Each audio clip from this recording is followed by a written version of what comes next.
Learn smart school. Smart शिक्षा एक smart पीढ़ी के लिए एजुकेशन में टीचर की भूमिका बहुत इंपॉर्टेंट है। लर्न स्मार्ट स्कूल आपका बेस क्लियर करने में मदद करता है। रेगुलर स्कूल या टीचर से पढ़ना बहुत जरूरी है। 1707 में शक्तिशाली मुगल शासक मतलब पावरफुल मुगल एम्परर औरंगजेब की मृत्यु मतलब डेथ के बाद भारत में चीजें बदल गईं। कई राज्यपालों मतलब गवर्नर्स और धनी जमींदारों मतलब वेल्थी लैंडओनर्स, जिन्हें जमींदार कहा जाता था, ने नियंत्रण मतलब कंट्रोल लेना शुरू कर दिया और अपने छोटे राज्य मतलब स्मॉल किंगडम्स बनाने शुरू कर दिए। इसके कारण दिल्ली में केंद्रीय सत्ता मतलब द सेंट्रल अथॉरिटी कमजोर मतलब वीक हो गई और अब पूरे देश मतलब एंटायर कंट्री पर प्रभावी ढंग मतलब इफेक्टिव वे से शासन मतलब रूल नहीं कर सकी। परिणामस्वरूप मतलब एज अ रिजल्ट भारत के विभिन्न हिस्सों मतलब डिफरेंट पार्ट्स में अपने अपने शक्तिशाली शासक मतलब पावरफुल रूलर्स होने लगे और दिल्ली ने सत्ता मतलब पावर के मुख्य केंद्र मतलब मेन सेंटर के रूप में अपना महत्व मतलब इम्पोर्टेंस खो दिया। 1700 के दशक के अंत में ब्रिटिश एक छोटी व्यापारिक मतलब स्मॉल ट्रेडिंग कंपनी रूप में भारत आए। हालांकि मतलब ओल्दो वे शुरू में मतलब इनिशियली क्षेत्रों का अधिग्रहण मतलब एक्विजिशन ऑफ टेरिटोरीज नहीं करना चाहते थे, लेकिन अंततः मतलब इवेंचुअली वे एक विशाल साम्राज्य मतलब वास्ट एम्पायर के स्वामी मतलब मास्टर बन गए। उन्होंने भारतीय राजनीति मतलब इंडियन पॉलिटिक्स में शामिल मतलब इन्वॉल्व होकर गठबंधन बनाकर मतलब फॉर्मिंग अलायंसेस, प्रतिद्वंद्वियों मतलब राइवल्स को हराने मतलब डिफीट के लिए अपनी मजबूत सेना मतलब स्ट्रॉन्ग आर्मी और उन्नत तकनीक मतलब एडवांस्ड टेक्नोलॉजी का उपयोग मतलब यूज करके और धीरे धीरे मतलब ग्रेजुअली देश के विभिन्न हिस्सों मतलब वेरियस पार्ट्स पर नियंत्रण मतलब कंट्रोल हासिल मतलब गेन करके ऐसा किया। East India company comes east.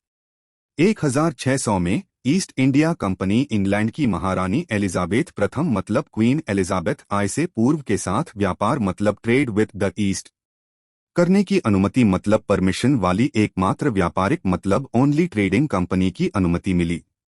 इसका मतलब यह था कि कोई भी अन्य अंग्रेजी व्यापारिक समूह मतलब इंग्लिश ट्रेडिंग ग्रुप उनका मुकाबला मतलब कंपटीशन नहीं कर सकता था। इस विशेष अनुमति मतलब स्पेशल परमिशन के साथ कंपनी महासागरों मतलब ओशियंस में यात्रा मतलब ट्रैवल कर सकती थी और नई भूमि मतलब न्यू लैंड्स की खोज मतलब डिस्कवरी कर सकती थी, जहां वे कम कीमतों मतलब लो प्राइसेस पर सामान मतलब गुड्स खरीद सकें। फिर वे उन सामानों को यूरोप वापस लाते थे मतलब bring those goods back to Europe और लाभ मतलब प्रॉफिट कमाने मतलब अर्निंग के लिए उन्हें ऊंचे दामों मतलब हायर प्राइसेस पर बेचते थे।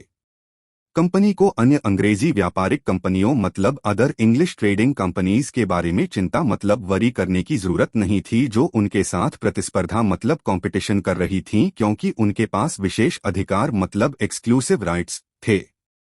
उन दिनों व्यापारिक मतलब ट्रेडिंग कंपनियां प्रतिस्पर्धा को रोककर मतलब स्टाइफलिंग कंपटीशन पैसा कमाती थीं, ताकि वे सस्ते मतलब चीपली में चीजें खरीद मतलब बाय सकें और उन्हें अधिक पैसे में बेच सकें मतलब sell them for more money. भले ही ईस्ट इंडिया कंपनी पूर्व मतलब ईस्ट के साथ विशेष मतलब स्पेशल रूप से व्यापार मतलब ट्रेड करने के लिए महारानी एलिजाबेथ प्रथम से शाही चार्टर नामक एक विशेष अनुमति मतलब स्पेशल परमिशन प्राप्त थी, लेकिन इसने अन्य यूरोपीय शक्तियों मतलब यूरोपियन पावर्स को पूर्वी बाजारों मतलब ईस्टर्न मार्केट्स में प्रवेश करने मतलब एंटरिंग से नहीं रोका। जब पहले अंग्रेजी जहाज मतलब इंग्लिश शिप्स इंग्लैंड से रवाना मतलब डिपार्टेड हुए, तब तक पुर्तगाली मतलब पोर्चुगीज भारत के पश्चिमी तट मतलब वेस्टर्न कोस्ट पर अपनी उपस्थिति स्थापित कर चुके थे मतलब इस्टेब्लिश्ड देयर प्रेजेंस, और गोवा में उनका एक मजबूत आधार मतलब स्ट्रॉन्ग बेस था। यह वास्को डी गामा एक पुर्तगाली खोजकर्ता मतलब पोर्चुगीज एक्सप्लोरर था, जिसने 1498 में भारत के लिए एक समुद्री मार्ग मतलब सी राउट की खोज मतलब डिस्कवरी की थी। इस मार्ग मतलब राउट ने पुर्तगालियों मतलब पोर्चुगीज को व्यापार संबंध मतलब ट्रेड लिंक्स स्थापित मतलब एस्टैब्लिश करने और भारत के कुछ हिस्सों मतलब सर्टन पार्ट्स पर नियंत्रण स्थापित मतलब कंट्रोल ओवर करने की अनुमति मतलब परमिशन दी थी। कुछ ही समय बाद डचों ने भी हिंद महासागर मतलब इंडियन ओशन में व्यापार के अवसर मतलब ट्रेड अपॉर्चुनिटीज तलाशना मतलब एक्सप्लोरिंग शुरू कर दिया, जिसके बाद फ्रांसीसी व्यापारियों मतलब फ्रेंच ट्रेडर्स का आगमन मतलब अराइवल हुआ। इसलिए भले ही अंग्रेजी जहाज भारत की ओर जा रहे थे, मतलब इंग्लिश शिप्स वर हेडेड टुवर्ड्स इंडिया, लेकिन वे वहां अकेले मतलब अलोन नहीं थे।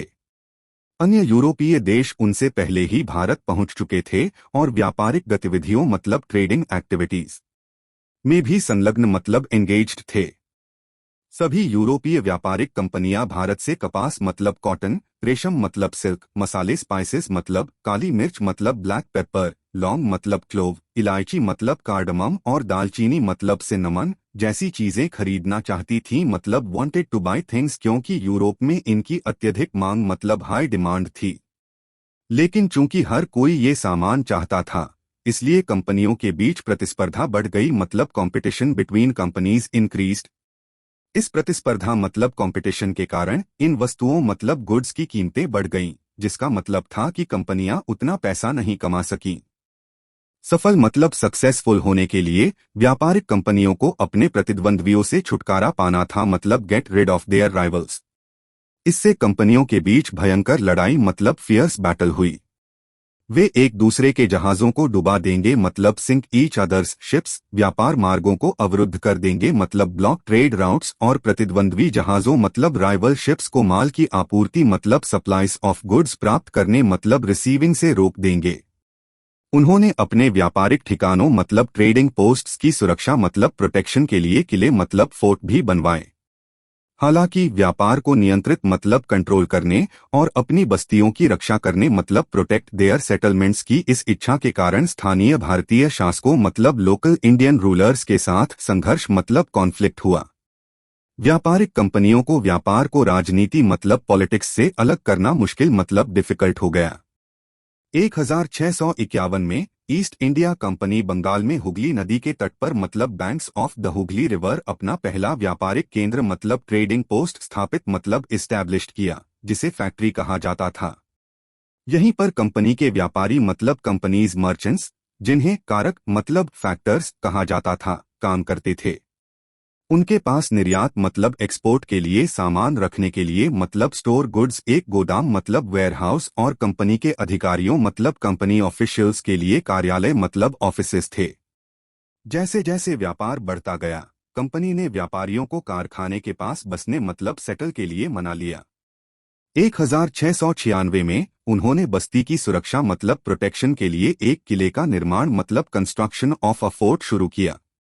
2 साल बाद कंपनी ने मुगल अधिकारियों मतलब मुगल ऑफिशियल्स को कालिकाता सहित मतलब इंक्लूडिंग कालिकता 3 गांवों पर अधिकार मतलब राइट्स देने के लिए रिश्वत मतलब ब्राइब दी, जो अंततः मतलब इवेंचुअली कलकत्ता या कोलकाता बन गया। उन्हें मुगल बादशाह मतलब एम्परर औरंगजेब से बिना कर चुकाए मतलब विदाउट पेइंग टैक्सेस व्यापार करने की विशेष अनुमति मतलब स्पेशल परमिशन भी मिली। हालांकि मतलब हाउएवर कंपनी और भी अधिक लाभ मतलब प्रॉफिट्स चाहती थी और उसने अपने पास मौजूद विशेषाधिकारों मतलब प्रिविलेजेस में हेरफेर मतलब मैनिपुलेट किया। हालांकि औरंगजेब की अनुमति से केवल कंपनी को करमुक्त व्यापार मतलब टैक्स फ्री ट्रेड करने की अनुमति थी।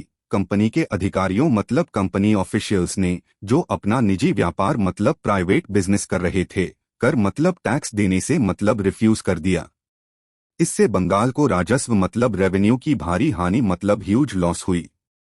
स्वाभाविक रूप से मतलब नेचुरली बंगाल के नवाब मुर्शिद कुली खान इसे नजरअंदाज मतलब मैटलबाइनोर नहीं कर सकते थे और उनके पास कंपनी के कार्यों मतलब कंपनीज एक्शंस के खिलाफ मतलब अगेंस्ट विरोध मतलब प्रोटेस्ट करने के कारण थे। How trade led to battles, कैसे व्यापार ने लड़ाइयों को जन्म दिया। 18वीं शताब्दी मतलब सेंचुरी की शुरुआत में ईस्ट इंडिया कंपनी बंगाल के नवाबों शासकों मतलब के बीच संघर्ष मतलब कॉन्फ्लिक्ट मजबूत हो गया। औरंगजेब की मृत्यु मतलब डेथ के बाद बंगाल के नवाब अन्य क्षेत्रीय शक्तियों रीजनल पावर्स की तरह अधिक स्वतंत्र मतलब मोर इंडिपेंडेंट और मुखर मतलब असर्टिव हो गए। मुर्शिद कुली खान, उसके बाद अलीवर्दी खान और फिर सिराजुद्दौला बंगाल के शक्तिशाली मतलब पावरफुल नवाब थे।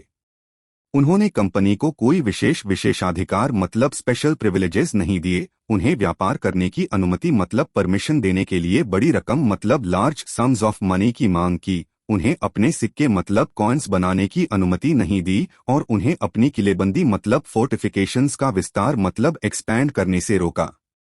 नवाबों ने कंपनी पर बेईमान मतलब डिसऑनेस्ट होने का आरोप मतलब ब्लेम लगाते हुए कहा कि वह बंगाल सरकार से बहुत सारा राजस्व मतलब रेवेन्यू छीन मतलब स्नैच रही है और नवाब के अधिकार मतलब अथॉरिटी को कमजोर मतलब वीक कर रही है। उन्होंने दावा मतलब क्लेम किया कि कंपनी ने कर मतलब टैक्स देने से इनकार मतलब रिफ्यूज कर दिया, अपमानजनक पत्र मतलब डेरोगेटोरी लेटर्स लिखे और नवाब और उनके अधिकारियों मतलब ऑफिशियल्स का अपमान मतलब इंसल्ट करने की कोशिश की। दूसरी ओर मतलब on the other hand east India company तर्क मतलब आर्ग्यू दिया कि स्थानीय अधिकारियों मतलब लोकल ऑफिशियल्स द्वारा की गई अनुचित मांगे मतलब अनरीजनेबल डिमांड्स उनके व्यापार को नुकसान मतलब हार्म पहुंचा रही थीं। उनका मानना मतलब बिलीव था कि व्यापार तभी फल फूल मतलब फ्लरिश सकता है जब कर मतलब टैक्स हटा दिए जाएं। कंपनी को यह भी विश्वास मतलब बिलीव था कि अपना व्यापार बढ़ाने के लिए उन्हें अपनी बस्तियों का विस्तार करने मतलब एक्सपैंड देयर सेटलमेंट्स, गांव खरीदने मतलब बाय विलेजेस और अपने किलों मतलब फोर्ट का पुनर्निर्माण मतलब रीबिल्ड करने की आवश्यकता है। उन्होंने इन कार्रवाइयों मतलब एक्शंस को अपने व्यवसाय की समृद्धि मतलब प्रॉस्पेरिटी और क्षेत्र मतलब एरिया में अधिक नियंत्रण मतलब कंट्रोल हासिल मतलब गेन करने के लिए आवश्यक माना। ईस्ट इंडिया कंपनी बंगाल के नवाबों के बीच संघर्ष मतलब कॉन्फ्लिक्ट अंतः टकराव मतलब क्लैशेस का कारण बना और अंतः एक महत्वपूर्ण घटना मतलब इम्पोर्टेंट इवेंट हुई जिसे प्लासी की लड़ाई कहा गया। यहाँ पार्ट 1 खत्म होता है।